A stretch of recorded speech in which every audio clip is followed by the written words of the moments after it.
Hello friends, welcome to mind tune with Radhika. ఒక student success సాధించాలంటే అమ్మ హ్యాపీగా ఉండాలి. కానీ అమ్మ ఏదో కోల్పోయినట్టు బాధతో, కొన్నిసార్లు కోపంతో కనిపించింది. అందరినీ పట్టించుకునే అమ్మ తను తాను మర్చిపోయింది. మరి మనం ఏం చేయాలి? First aid of inner soul. మనకు గల సమస్యను గుర్తించాలి, దానికి పేరు పెట్టాలి.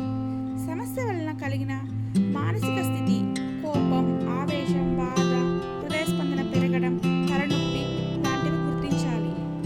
ఆ విధమైన మానసిక పరిస్థితి వలన కలిగే పర్యవసానం ఏంటి? కోపం వలన కొన్ని సంబంధాలు తెగిపోవచ్చు, బాధ వలన డిప్రెషన్లోకి వెళ్ళిపోవచ్చు. అలా జరగకుండా ఉండాలంటే మన ఆలోచన విధానం సరిగ్గా ఉండాలి. మైండ్ ట్యూన్ టెక్నిక్ ద్వారా నెగిటివ్ ఆలోచనలను పాజిటివ్గా మార్చుకోవాలి. చివరగా మన ఆలోచనలకు సరిహద్దులు ఏర్పరచాలి, లేకపోతే భవిష్యత్ అగమ్య గోచరంగా ఉంటుంది. మన భవిష్యత్ బాగుండాలంటే మన ఆలోచన విధానాలను అనుగుణంగా మార్చుకోవాలి. సమస్యలను ఆదిలోనే పెంచాలి. మానుగా అయితే సమస్య మనల్ని కబలిస్తుంది. థ్యాంక్